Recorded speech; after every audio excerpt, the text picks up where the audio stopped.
ইন্ডিয়াতে কিছু কিছু অঞ্চলে মুসলিমদেরকে আজান দেওয়া পর্যন্ত তারা বন্ধ করার চেষ্টা করতেছে তারা ঘোষণা দিয়েছে সেখানে আজান দেওয়া যাবে না, আজানের ধ্বনি তাদেরকে অসুবিধা হয়। এই কুলাঙ্গার কিছু কিছু অন্ধভক্ত হিন্দুদের জন্য ইন্ডিয়ায় একটা গভীর আতঙ্ক সৃষ্টি হবে এবং বিভেদ সৃষ্টি হবে।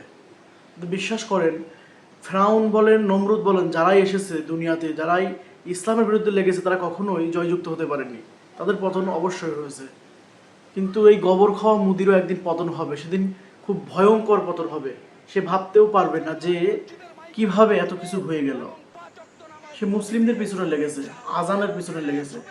এই মুদির পতন খুব সন্নিকটে, আর গাজাতুল হিন্দ খুব নিকটে মনে হচ্ছে এখন।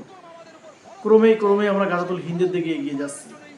তাই মুসলিম ভাইদের প্রস্তুত থাকা উচিত। এই অন্ধভক্ত হিন্দুদের থেকেও হিন্দু ভাইরা যারা আছেন, তারা তাদের বিপক্ষে প্রতিবাদ স্বরূপ গড়ে উঠুন। তাহলে বুঝবেন দেশটা কত শান্তিময় হয়। না হলে পরে আপনাদের দেশে খুব শীঘ্রই বিভেদ সৃষ্টি হবে।